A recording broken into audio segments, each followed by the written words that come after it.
بری فوج کے سربراہ جنرل منوج پانڈے جموں کشمیر کی سلامتی صورتحال کا جائزہ لینے کے لیے جموں پہنچ گئے، جس کے بعد انہوں نے پونچھ راجوری سرحدی علاقے کا دورہ کیا۔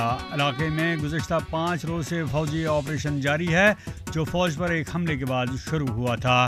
اس حملے میں 4 فوجی مارے گئے تھے۔ پنچ میں 3 عام شہریوں کی مبینہ حراستی ہلاکت کے بعد سرن کوٹ پولیس اسٹیشن میں نامعلوم افراد کے خلاف رپورٹ درج کی گئی ہے۔ مارے گئے افراد کے لواحقین نے قصورواروں کی گرفتاری کا مطالبہ کیا ہے۔ فوج نے ان ہلاکتوں کے بارے میں اندرونی تحقیقات کا حکم دیا ہے۔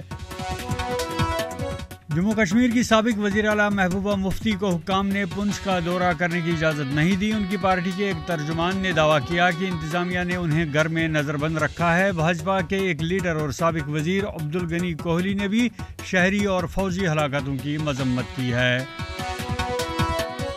غزہ کی پٹی میں گزشتہ 24 گھنٹے کے دوران اسرائیلی فوج کے حملوں میں 166 افراد ہلاک اور 384 دیگر زخمی ہوئے ہیں۔ غزہ کی پٹی پر اسرائیلی حملوں میں ہلاکتوں کی کل تعداد بڑھ کر 20,424 ہو گئی ہے، جبکہ 54,000 سے زائد شہری زخمی ہوئے ہیں۔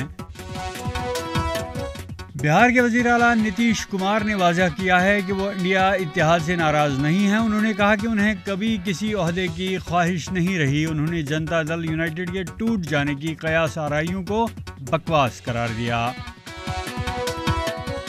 مدھیہ پردیش میں موہن یادو حکومت نے کابینہ میں توسیع کی۔ کابینہ میں اب کل 28 وزیر ہوں گے۔ کیلاش وجے ورگیہ سمیت کئی ایم ایل ایز نے وزیر کے طور پر حلف لیا۔ موہن یادو کابینہ میں او بی سی کوٹے سے 12، جنرل سے 7 اور ایس ٹی کیٹیگری سے 4 وزیر ہوں گے۔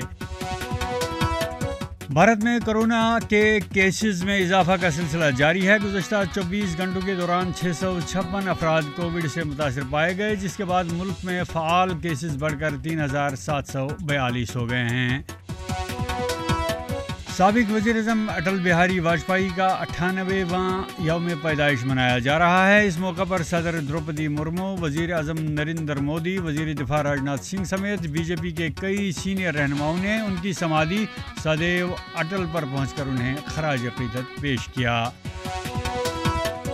دنیا بھر میں آج کرسمس انتہائی جوش و خروش سے منایا جا رہا ہے۔ حضرت عیسیٰ علیہ السلام کی سالگرہ کو خاص بنانے کے لیے ہر کوئی اپنے اپنے انداز میں جشن منا رہا ہے۔